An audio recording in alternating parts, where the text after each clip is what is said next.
The views and opinions of the guest do not necessarily reflect the views and opinions of BODS Mayhem Radio Network, its staff, affiliates, or sponsors. Parental discretion is advised. Welcome to BODS Mayhem Radio Network.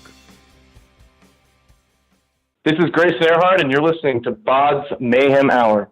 Welcome to BODS Mayhem Hour, your source for all hard rock, heavy metal, new metal, alternative, punk, horror punk, hardcore, rock, and all local bands, with your host, John the Bod, a.k.a.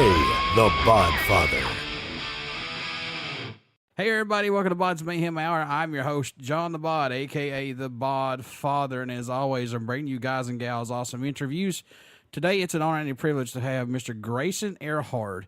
He hails from Del Norte, Colorado. Singer-songwriter has released his highly anticipated sophomore EP, Earthship, with his single and official music video for Tell Me No, and official music video premiered on New Noise magazine. And this is a cool little EP, I must say. So, Grayson, welcome to the show, and how's it going? It's going well. I'm glad you're liking the EP. So let's jump right into this, man. Your music usually sounds very dark and serious.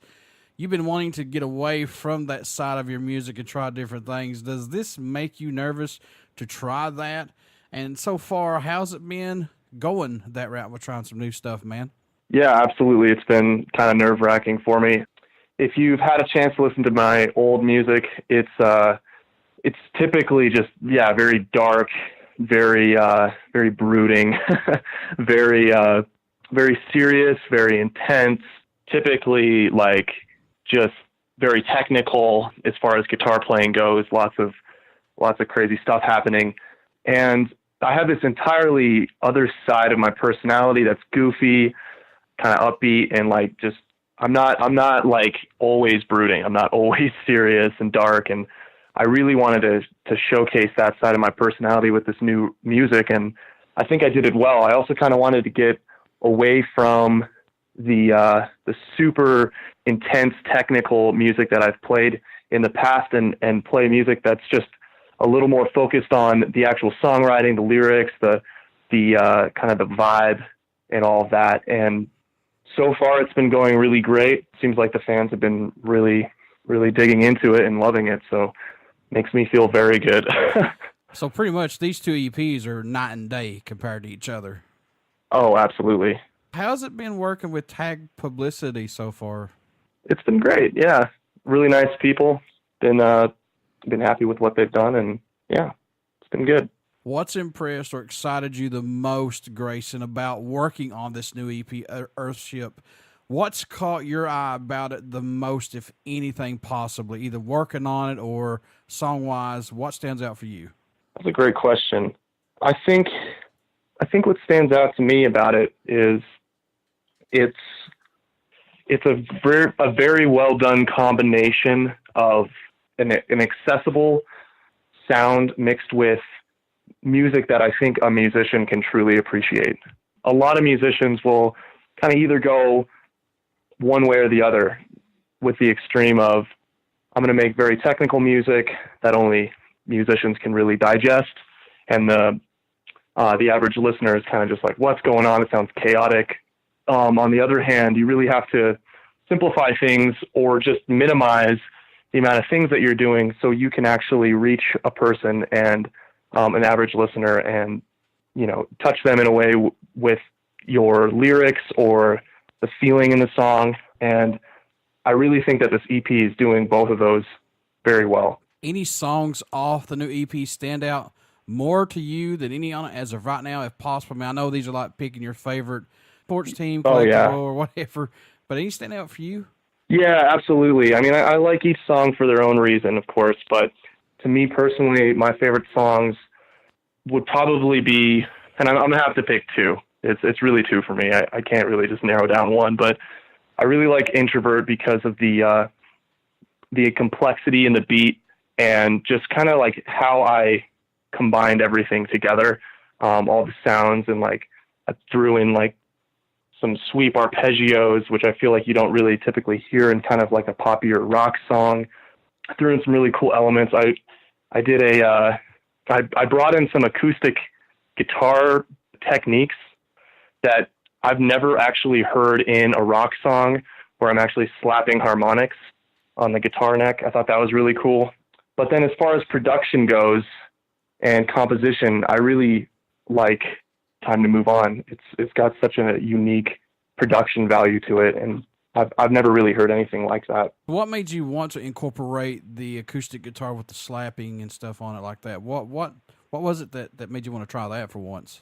You know, I've been really trying to get it to work, and I've had some other projects where I did it and it always fell flat, or it got buried in the mix, and it wasn't represented well. And I really think that there's some cool things about the acoustic guitar that have never been introduced into rock music before. And I've been just trying my hardest to actually pull it off. And with Introvert, I feel like I totally pulled it off. Who produced this EP, or did you do it yourself? So I would say that it was mostly self-produced, but the engineer that recorded it, mixed it, also did a little bit of production on some of the songs, like I Will and Tell Me No, Chris Beeble. What do you hope the fans or folks take away from your music or message you hope they hear while just listening to any of it? You know, I think overall, I want the listeners to be inspired by the lyrics. I also want them to be inspired by what I'm trying to accomplish with the music. I really want to make catchy songs with complex instrumentation. And essentially what that means is I want to write hooks with and actually have songs instead of just like showing off the whole time. But there's this aspect of like metal music where it's so technical and it's so like insanely cool sounding and unique and new. And I wanted to like kind of bring in some elements of that into actually like, you know, songwriting, like pop songwriting. And it's been a huge challenge for me, but yeah, I'm really outside of my comfort zone with it, which I've been enjoying. And that's good, man, because that's a growth for you. Totally. Oh, it's scary. But speaking of that, though, Grayson, how much growth musically have you seen yourself go through up to the release of this EP? Or has it just been more of a personal growth for everyone that's involved with this versus your old EP to this one, man? How much difference have you seen it change? I mean, a ton. You know, it would be weird if I said no growth at all. Oh, sure. But yeah, I guess, you know, I've went from being very, very individualistic, being kind of a solo artist and really like wanting the control over everything and being kind of a control freak over music.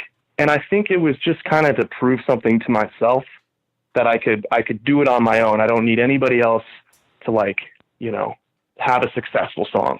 But as I kept going, I kept missing the camaraderie with being in a band and how it feels to just be around your friends and make music with your friends and other talented people and get outside of your comfort zone. And I was feeling kind of stale with what I was doing. And so moving from this individualistic perspective to more of a interdependence perspective where, you know, you don't need to do everything by yourself. Actually, it's better if you involve other people that you can really put your trust into. And I think that's been like the biggest growth for me personally, but also musically. Now, you've done 2 EPs. Why go the EP route instead of just getting a full length? I mean, I know it costs a lot of money, but what's your take on that? You know, and that's a great question. It's one that I'm constantly asking myself as well. I used to do a lot of singles, actually, and over the past couple of years, I've only released singles. And I think there's a lot of logistical issues with releasing singles, but as far as like the album goes, I think I really still respect the album format. I think it's really crucial to establish yourself as an artist with an album. And being an artist that doesn't have an album, it is kind of weird. And I felt like I kind of wanted the constant attention you get with singles, but the mass quantity of content that you get with an album. So kind of like the perfect in between is an EP. You know, you're still getting in people's ears all the time, but you're also giving them a bunch of music to really dig into. Yeah, and it seems like nowadays, if you don't hurry up and put EP after EP out, it seems like you kind of get left behind in the mix, and I think that's really sad these days right now. It is. I mean, it's even worse if you put out an album, but I think the way that some artists are actually combating that is you release an album or an EP, and then you just kind of follow up each month with a new video attached to one of those songs. So you kind of just breathe new life into every single song each month, and you actually can still have a release cycle. However, the songs are still out there. You know, it's not like a brand new song. So it is kind of a strange method, but I feel like that's kind of how a lot of artists I know are combating that. Do you do anything differently when you're going into the writing and recording process to help, you know, keep your mind fresh and open, to not let the music get stale? Do you have like a little thing that you do or anything like that, or no? So, you know, it's, you know, I do. And the process to me is kind of the most important part. I mean, if you can't find happiness in the process, then you're doing the wrong thing, or you need to find it. True. And true. So for me to stay fresh, I guess, in the process is I have like 10 songs I'm working on right now, and I just work on them as I feel like it, or I get excited about a new thing, and then I devote a bunch of new time to it. I try to just get the song composed and finished and put into at least a demo format, like in the software, so I can actually hear it back and see how I feel about it. But I guess I think it's hard for any artist to just like really spend a lot of time on one song. And I think the songs actually get worse as you spend more time on them. And I've noticed that even with my own music, it's like, I'm really sick of spending like 3 years to record and like release a song.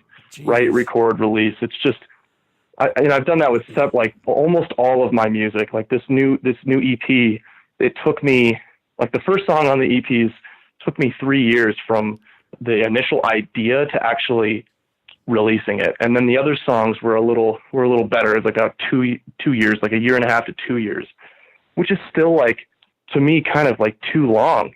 But I guess, you know, I'm trying to improve that whole process and, you know, cut it down, cut the time down to make sure that the magic is still kind of held in the music. And not to say that like the EP doesn't have magic anymore. I made sure that it had that, but like, yeah, I don't know. I think I'm rambling now, but I think you get the point. 3 years to create a song. That's got to be a lot of time consuming for sure. But like you said, man, it just gets ran in the ground, and eventually you're just going to get burnt out and don't even want to even go back down that road with that song again. Well, yeah, I mean, you can imagine how I feel about the songs that I just released. You know, it's like, I mean, I still got to promote it. You know, I still got to put in like the same enthusiasm that I had when I first wrote it. You know, I think what's the hardest part is the music video, to be honest, because you're there performing it and you're hearing it over and over and over and over, and you're just like, oh my God. Wow. You get so burned out on the song, and then, you know, it goes into, like, I do a lot of my own video editing, and, you know, now you're hearing it for another 20 hours straight, and it's just, you can really get burned out. And I think that's why it takes me so long, is I need to give myself some time to not listen to it and to kind of like fall back in love with it. And I think that's kind of why a lot of these songs have taken so long to get out. You know, that's the thing about it, folks, that are listening out there. If you're just the guy in the band that creates and edits and does all that stuff, just like Grayson said, that's a lot of time consuming. Eventually you're going to get burnt out on it. And then it takes a lot to do this. It really does, especially when it's just yourself doing it. And especially me, when I do my shows, I feel your pain, man. Trust me, I know. It's cool to do the interviews, it's cool to do the music, but the work don't start until after that. That's the thing about it. Exactly. So, yeah. Yeah, you still got to get people to hear it. There you go. There you go. That's exactly right. Promote, promote, promote. That's it. So, the $1 million question, Mr. Grayson. Uh-oh. What can folks expect at a show from you who have not got to see you live as of yet? What are they going to get when they come and see you? Oh, that's a great question. I hope this actually makes me $1 million one of these days. Oh man. The live show thing is so important to me. Mm-hmm. And I think it's why I haven't really done a lot of live performance over the past year, because I really, really wanted to make sure I was focusing on this EP and getting this out and making sure the music is as best as it possibly can be. I'm actually planning on going on a couple tours, and the one in the Midwest and a couple Wyoming, Colorado, New Mexico dates coming up next year. And I've been thinking about how to actually structure this show. And I have two different types of shows. I have an acoustic show, which kind of features a lot of my older stuff for the super fans. And then I have the full band show. And I think the full band show is going to be really special, mainly because I'm incorporating all of this crazy guitar playing and singing at the same time, acoustically and electrically. And I'm building on all the songs that I've built over the years and all the different techniques that I've built, and just really putting on a crazy high energy performance that hopefully people are really stoked about. You can headbang, you can dance. If I pull off Introvert right, you can mosh a little bit. So there's a lot of variety in the show. It's not going to be like you go to a show and you're like, man, it sounds like the same song over and over. If you've ever listened to my music, you know that I don't really play the same style consistently. It's just I can't do it. So you're going to hear really cool acoustic stuff. There's going to be low points. There's going to be really intense high points with lots of energy. And there's going to be a lot of musicianship in the other members of the band. I have an incredible bassist and an incredible drummer.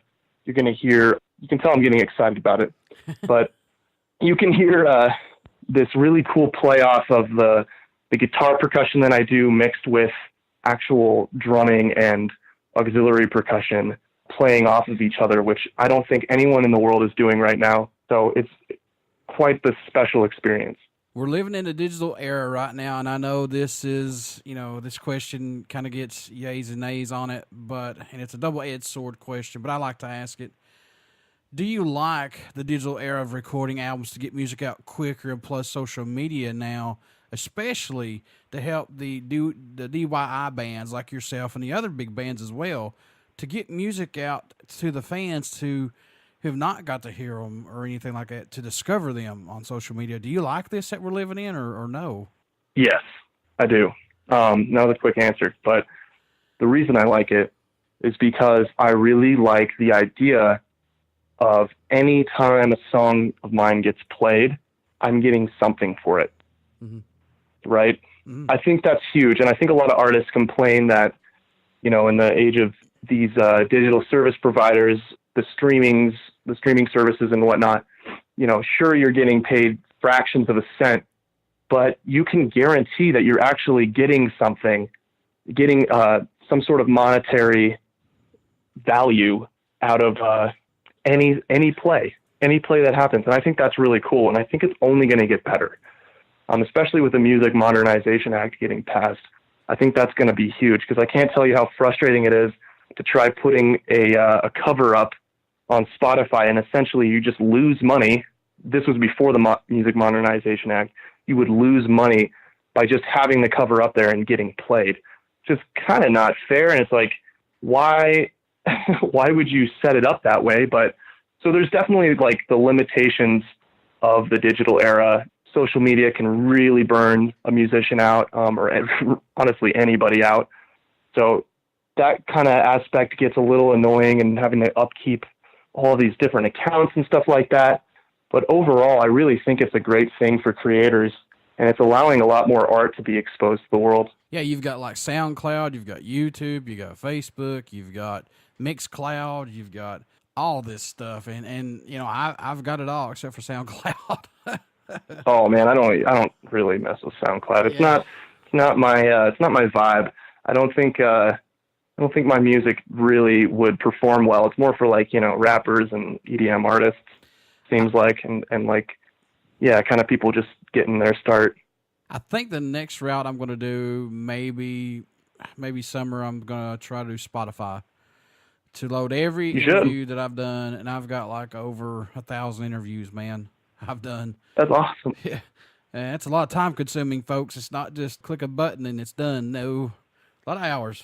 No, you got to think of all these questions too, and put time into the interview. Exactly. A lot, and then edit it. Because when you mess up. Oh yeah. Or when I mess up. In your own opinion, man, what do you bring to the table for music that's not out there, if anything, possibly? I know you're not reinventing the wheel, but what do you bring possibly to the table? To a lot of people, from at least the fans that have told me kind of what my music means to them, they wanted to see this really crazy style of guitar playing, but have someone who could sing well over it. And, there's some guitarists that do it, but I feel like I really focus on the songwriting of this aspect of guitar playing and singing at the same time. And so you get this like crazy technical style of playing the guitar. And I'm like, I hate to use the phrase like one man band. I think that's like so corny, but like I'm playing the drums on the guitar. I'm also playing the bass lines, the melodies, doing the rhythms and stuff like that, but I'm also singing over it. And I'm singing, pretty standard song structures, but I'm trying to be as like creative within those, like, I'm trying not to use like music theory words here, but like pretty simple song structures, but like just jamming a lot of awesome stuff in there and not just like being super minimalistic. However, with the newer stuff, I wanted to take that same aspect and like perspective of playing music and composing music and just completely expand it and add a bunch of new instruments and see how my style of guitar playing and singing pairs with these other instruments. So I do think I have a lot to add to the musical world, and I'm going to continue to find a way to create even more unique music if I can. Grayson, what made you want to become a musician? What was that spark for you, man, that said, yeah, that's what I want to do right there? Well, I think it comes from my parents a lot, and then it also comes from the rock band Boston. I don't know if you're a fan of Boston. Yeah. But, no, you don't like Boston? Interview is over, man. Wah, wah, wah. Oh, no. Well, so my dad used to play in a bunch of bluegrass bands, and when I was growing up, I had like a really crappy ukulele, and I would just pretend to play along when my dad was practicing with his band at our house.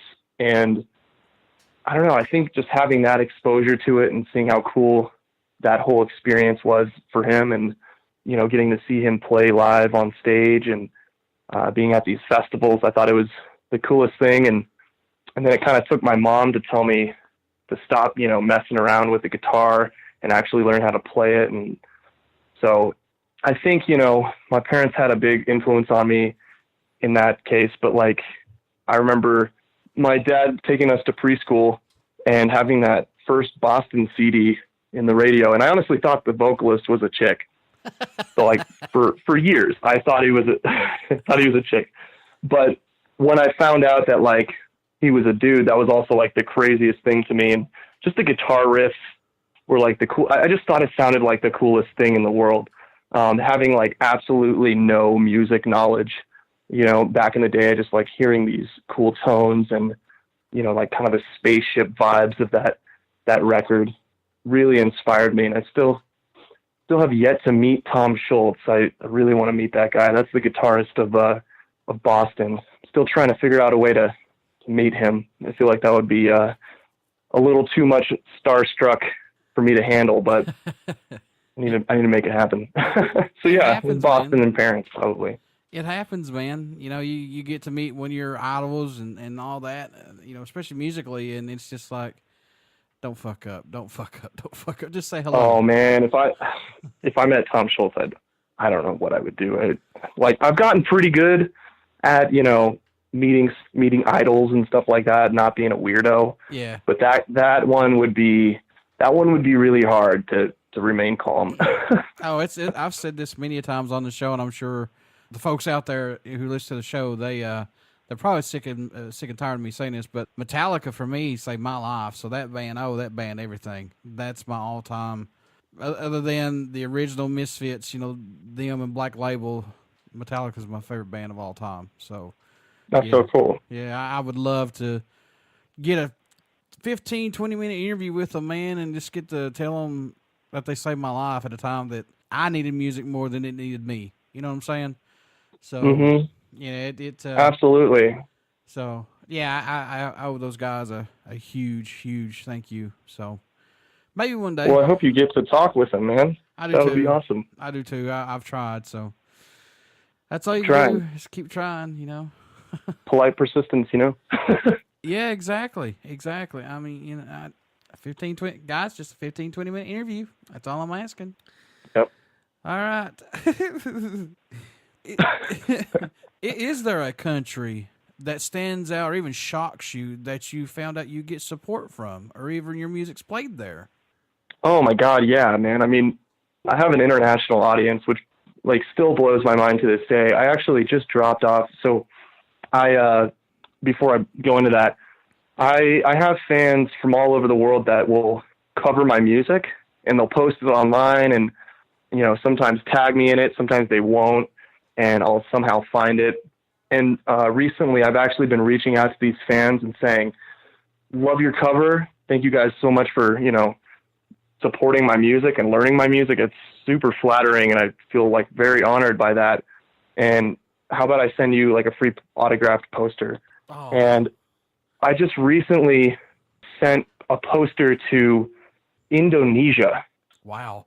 And the address on that was I have never seen an address that massive in my life. It was 5 lines, 5 lines long. Jesus. It was huge, man.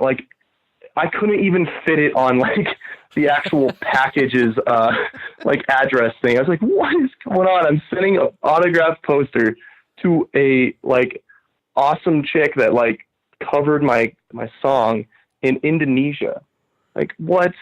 Wow. But yeah, and I sent one to Brazil. Actually, I think it's Brazil that blows me away the most. I have a lot of Brazilian fans, and that kind of just blows my mind. I think guitar is pretty big over there, so naturally I think my music does pretty well over there.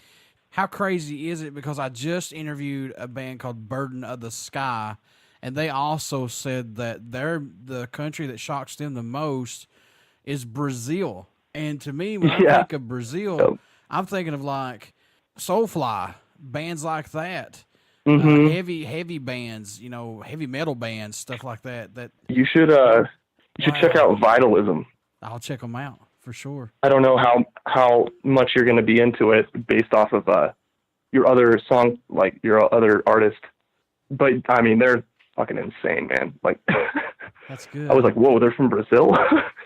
Yeah, and they've got some tremendous local bands over there who have not even got the light of day out yet. Exactly. So, yeah, I think that's cool. But yeah, that's congrats, man, because for even anybody to pick up your music and want to cover a song by any artist. Oh, I know. That speaks volumes, dude. I mean, honestly. It blows my mind. It's I mean, this wasn't even happening 2 years ago, Right. And I mean, 2 years ago, I barely had any kind of fan base.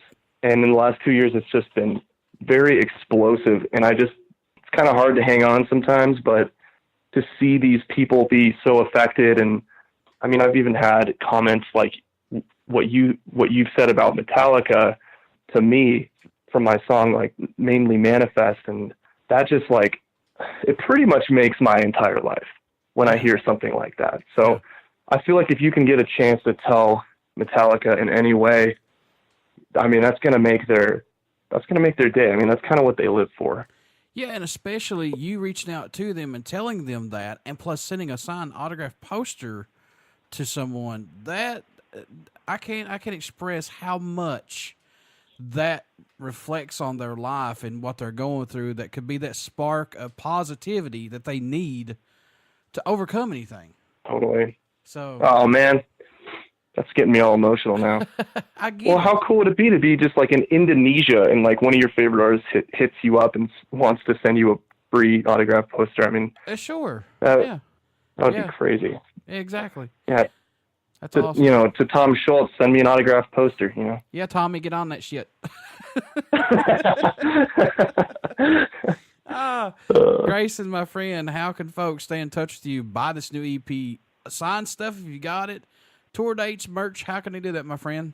You can go to my website, graysonerhard.com, and if you're having a hard time spelling my name, which a lot of people do, just type in Grayson space E, and I should probably come out. I would hope so.